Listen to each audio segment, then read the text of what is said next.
Hi friends, कैसे हैं आप सभी। आपका स्वागत है हमारे YouTube channel maths clarity with Sohan sir में। और आज मैं 10th क्लास की मैथ के अंदर जो 1.2 है उसकी थ्योरी बता रहा हूँ, यानी अंकगणित की आधारभूत प्रमेय मैं आज आपको बताऊँगा। और उस अंकगणित की आधारभूत प्रमेय को पढ़ने से पहले जो चीज़ें आपको पता होनी चाहिए उनको मैं सिंपली पहले बता देता हूँ। तो देखिए, सबसे पहले मैंने आपको बताया कि गुणनखंड क्या होते हैं। तो किसी संख्या में जिन संख्याओं का भाग पूरा पूरा जाता है उस संख्या के गुणनखंड कहलाते हैं। जैसे 12 है तो 12 के अंदर जिन जिन संख्याओं का भाग जाएगा, जैसे 1 का जाएगा, 2 का जाएगा, 3 का जाएगा, 4 का जाएगा, 6 का जाएगा, 12 का जाएगा, तो ये उस संख्या के क्या होंगे, गुणनखंड होंगे। और गुणज क्या होते हैं, किसी संख्या को प्राकृत संख्याओं से गुणा करने पर उस संख्या के गुणज प्राप्त होते हैं। यानी किसी भी संख्या को जब हम प्राकृत संख्याओं से गुणा करते जाते हैं, जैसे 12 है उसको 1, 2, 3, 4, 5 ऐसे प्राकृत संख्याओं से गुणा करते जाएंगे तो प्राकृत संख्याओं से गुणा करने पर हमें क्या मिलेगा, गुणज मिलेंगे। जैसे 12 संख्या है, इसको मैंने 1, 2, 3, 4, 5 ऐसे गुणा करता गया तो क्या मिले मुझे, 12 के गुणज मिले। तो ये गुणनखंड है और ये गुणज है और ये इनकी क्या है, डेफिनेशन है, जो मैंने आपको बोर्ड पे लिख दी ताकि आप नोट्स भी बना सको। अब कोई भी संख्या है, जैसे 12 है तो 12 के जो गुणनखंड होंगे, किसी भी संख्या के गुणनखंड हमेशा उस संख्या से क्या होते हैं, छोटे होते हैं या उसके बराबर होते हैं। जैसे 12 के गुणनखंड 1, 2, 3, 4, 6, 12 है तो या तो ये 12 से छोटे हैं या फिर 12 के बराबर हैं। और किसी भी संख्या के गुणनखंडों की संख्या हमेशा क्या होती है, फिक्स होती है, निश्चित होती है। जैसे 5, 6, 7, 8 ऐसी कोई संख्या हो सकती है।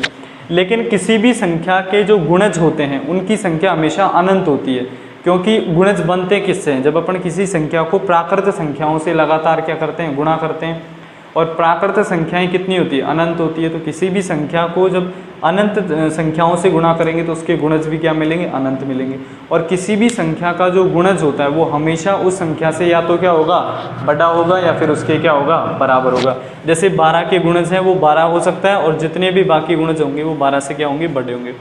अब इसी के अंदर आता है भाज्य संख्या। और अभाज्य संख्या क्या होती है, तो भाज्य संख्या ऐसी संख्या होती है जिसके 2 से ज़्यादा भिन्न भिन्न गुणनखंड हो। जैसे 12 है तो 12 के अगर मैं भिन्न भिन्न गुणनखंड की बात करूं तो 12 में 1 का भाग भी जाएगा, 2 का भाग भी जाएगा, 3 का भाग भी जाएगा, 4 का भी जाएगा, 6 का भी जाएगा, 12 का भी जाएगा। तो 12 के कितने गुणनखंड हो गए, यहाँ पे 6 गुणनखंड हो गए। तो ऐसी कोई सी भी संख्या जिसके 3 या 3 से ज़्यादा भिन्न भिन्न गुणनखंड हो तो वो भाज्य संख्या होगी। ये सारे के सारे गुणनखंड क्या है, भिन्न भिन्न है। और ये साथ में कितने हैं, 6 हैं, इसलिए भाज्य संख्या की डेफिनेशन होती है। जैसे 12, 24, 6, 8, 10 ये सारी की सारी क्या होती है, भाज्य संख्या। अभाज्य संख्या ऐसी संख्या होती है जिसके केवल 2 ही भिन्न भिन्न गुणनखंड हो, यानी जिसके केवल 2 ही गुणनखंड हो और वो भी भिन्न भिन्न हो, एक तो खुद हो और एक क्या हो, एक हो, तो उसे अभाज्य संख्या कहते हैं। अभाज्य संख्या जैसे 2, 3, 5, 7, 11 ये अभाज्य संख्याएं होती है। तो मैंने ये बेसिक चीज़ थी जो मैंने आपको बताई। अब मैं आपको बताऊंगा कि एक जो होता है वो ना तो भाज्य संख्या होती है और ना ही अभाज्य संख्या होती है। क्यों, आप इसको उतार सकते हैं बाद में, देखिएगा।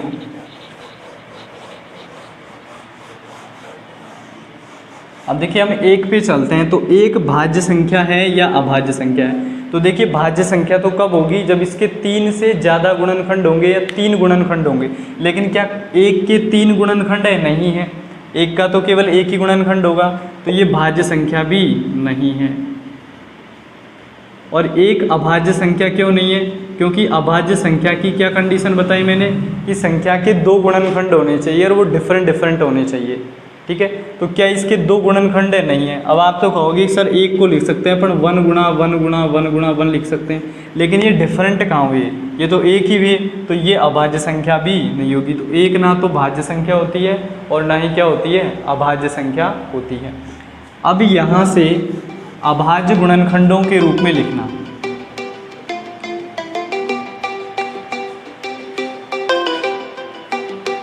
कौन से पागल होते हैं।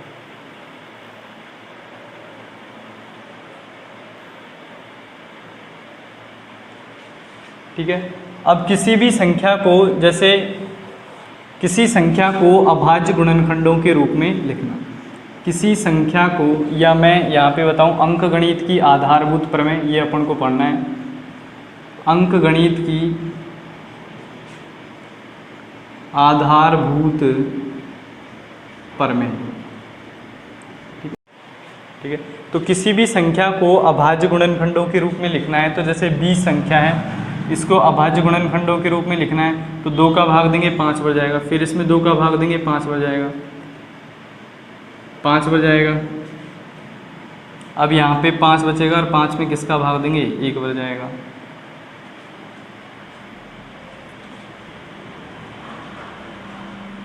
One minute. अगर मैं 20 के अभाज्य गुणनखंड करूँगा तो 20 में 2 का भाग देने पर 10 बार जाएगा, और 10 में 2 का भाग देने पर 5 बार जाएगा, और 5 में 5 का भाग देंगे तो 1 बार जाएगा। तो देखिए 20 को अभाज्य गुणनखंडों के रूप में किस तरीके से लिखेंगे, 1 गुणा 2, 2 कितनी बार है, 2 बार, तो 2 की पावर 2 गुणा क्या हो जाएगा, 5 हो जाएगा। तो ये मैंने अभाज्य गुणनखंडों के रूप में लिख दिया। तो किसी भी संख्या को किसी भी भाज्य संख्या को अभाज्य गुणनखंडों के रूप में लिखा जा सकता है। जैसे आपसे कोई पूछे कि 30 को आप अभाज्य गुणनखंडों के रूप में लिखिएगा, तो 30 में 2 का भाग दिया 15 बार गया, 15 में 3 का भाग दिया 5 बार गया, और 5 में 5 का भाग दिया 1 बार। तो इसी तरीके से 30 को अभाज्य गुणनखंडों के रूप में किस तरीके से लिखेंगे, 1 गुणा 3 गुणा 5 गुणा 1, इस तरीके से लिख सकते हैं किसको, 30 को। तो किसी भी भाज्य संख्या को अभाज्य संख्याओं के गुणनखंडों के रूप में इस तरीके से लिखा जा सकता है। अब जो अंकगणित की आधारभूत प्रमेय है वो क्या कहती है, अंकगणित की आधारभूत प्रमेय का जो स्टेटमेंट है वो इस तरीके से है कि अंकगणित की आधारभूत प्रमेय के अनुसार प्रत्येक भाज्य संख्या को अभाज्य संख्याओं के गुणनखंड के रूप में लिखा जा सकता है। जैसे ये 20 है और ये 30 है, ये भाज्य संख्या है, तो इसको मैंने अभाज्य संख्याओं के गुणनखंड के रूप में लिख दिया। कैसे, 1 भी अभाज्य संख्या है, 2 भी अभाज्य संख्या है, 5 भी। तो अंकगणित की जो आधारभूत प्रमेय है उसका सिंपली जो स्टेटमेंट है वो ये है कि प्रत्येक भाज्य संख्या को अभाज्य संख्याओं के गुणनखंड के रूप में लिखा जा सकता है। जैसे यहाँ पे 20 और 30 क्या है, भाज्य संख्या है, तो इनको अभाज्य संख्याओं के गुणनखंड के रूप में लिख दिया। और साथ में ये जो अभाज्य गुणनखंड होगा, ये संख्याओं के क्रम को अगर मैं यहाँ पे ये मान करके चलूँ, यानी 3 गुणा 1 गुणा 5 होगा, तो इसको भी क्या माना जाएगा, 1 ही माना जाएगा। और अभाज्य गुणनखंडों के अंदर जो संख्याएँ हैं उसके क्रम को मैं कोई महत्व ना दूं, यानी क्रम को कंसीडर ना करें। क्रम को कंसीडर करने का मतलब है कि 1 गुणा 3 गुणा 5 कह दो या 3 गुणा 1 गुणा 5 कह दो, तो ये क्या माना जाएगा, 1 ही माना जाएगा। इसलिए प्रत्येक भाज्य संख्या का जो अभाज्य गुणनखंड होता है वो अद्वितीय होता है। और इस अद्वितीय की कंडीशन में आपको क्या लेना है, इसके क्रम को कोई महत्व नहीं देना है, क्रम को कंसीडर नहीं करना है, ठीक है। तो ये अंकगणित की आधारभूत प्रमेय है जिसको मैंने बताया, जिसके अनुसार प्रत्येक भाज्य संख्या को अभाज्य संख्याओं के गुणनखंड के रूप में लिखा जा सकता है। और ये गुणनखंड क्या होता है, अद्वितीय होता है, अद्वितीय होगा, यानी इसके अलावा 30 का और कोई गुणनखंड नहीं बनेगा, 20 के अलावा इसका और कोई गुणनखंड नहीं बनेगा, 12 के अलावा इसका कोई और गुणनखंड नहीं बनेगा। तो ये जो गुणनखंड होगा वो इस संख्या 12 के लिए क्या होगा, अद्वितीय होगा। अब अपन पढ़ेंगे कि अभाज्य गुणनखंडों की सहायता से HCF और LCF किस तरीके से ज्ञात करते हैं। जैसे अभाज्य गुणनखंडों की सहायता से, अभाज्य गुणनखंडों की सहायता से, अभाज्य गुणनखंडों की सहायता से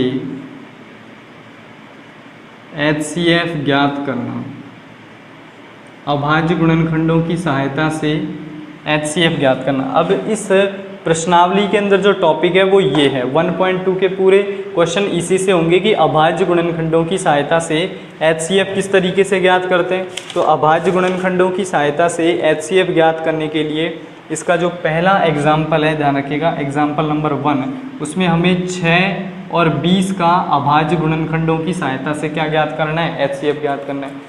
तो सबसे पहले आपको क्या करना है कि जो 6 है उसको कैसे लिख सकते हैं, 1 गुणा 2 गुणा 3 लिख सकते हैं, यानी 6 को अभाज्य संख्याओं के गुणनखंडों के रूप में इस तरीके से लिख सकते हैं। भाई 6 को अभाज्य संख्याओं के गुणनखंडों के रूप में इस तरीके से लिख सकते हैं। और 20 को कैसे लिखेंगे, 20 को लिखेंगे 1 गुणा 2 की पावर 2 गुणा 5, इस तरीके से लिखेंगे। अब ये कैसे लिखा ये मैंने आपको पहले बता भी दिया है। देखिए 20 है, इसमें 2 का भाग देंगे तो 10 बार जाएगा, फिर 2 का भाग देंगे 5 बार जाएगा, और यहाँ पे 5 होगा। तो 1 तो लिखेंगे ही, 2 कितनी बार है, 2 बार, और यहाँ पे 5। तो 20 को मैंने किसके रूप में लिख दिया, और 6 के रूप में अभाज्य गुणनखंडों के रूप में लिख दिया। अब मुझे क्या ज्ञात करना है, HCF और LCM ज्ञात करना। HCF ज्ञात करना, तो HCF क्या होता है, मैंने आपको पिछली कक्षाओं में बताया था, जो गुणनखंड दोनों के अंदर क्या हो, मौजूद हो और साथ में सबसे बड़ा हो। तो HCF का मतलब होता है हाईएस्ट कॉमन फैक्टर, यानी जो फैक्टर, जो गुणनखंड दोनों संख्याओं के अंदर मौजूद हो और साथ में क्या होना चाहिए, बड़े से बड़ा होना चाहिए। तो आप बताइए कि दोनों में कॉमन क्या है, तो इसमें और इसमें केवल 2 ही कॉमन है, और 2 भी वो चाहिए जो दोनों के अंदर सबसे बड़ा हो।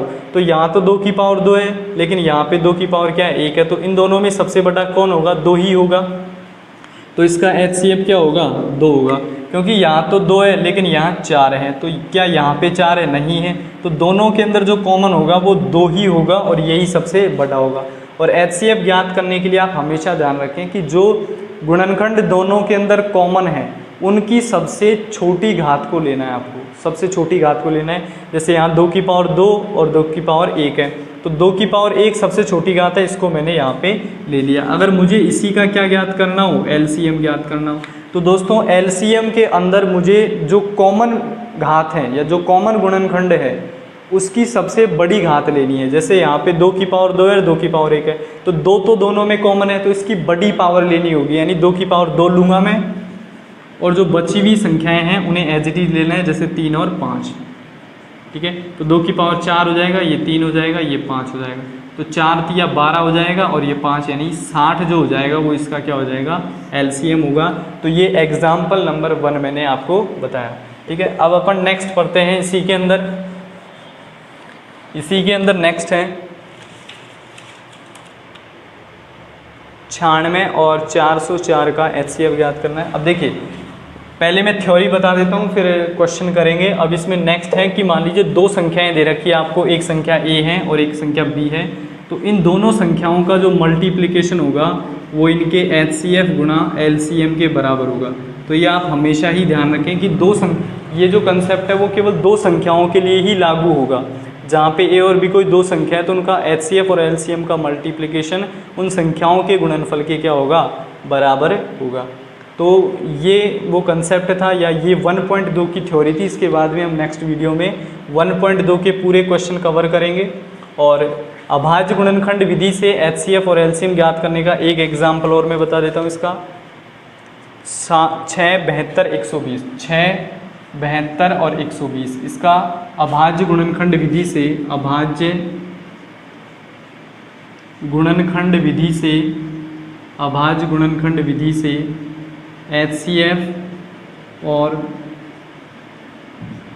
LCM ज्ञात करना, ठीक है। तो अभाज्य गुणनखंड विधि से अगर मुझे 6, 72, 120 का अभाज्य गुणनखंड ज्ञात करना है तो सबसे पहले मैं इन संख्याओं को अभाज्य गुणनखंडों के रूप में लिखूंगा।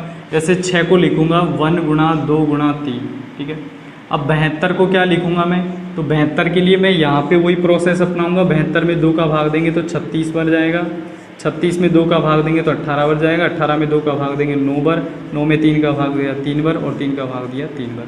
तो 1 तो आएगा ही, 2 कितनी बार आ रहा है, 3 बार आ रहा है, 3 कितनी बार आ रहा है, 2 आ रहा है। ऐसे ही 120 का जब मुझे अभाज्य गुणनखंड लिखने होंगे तो किस तरीके से लिखेंगे, देखिएगा।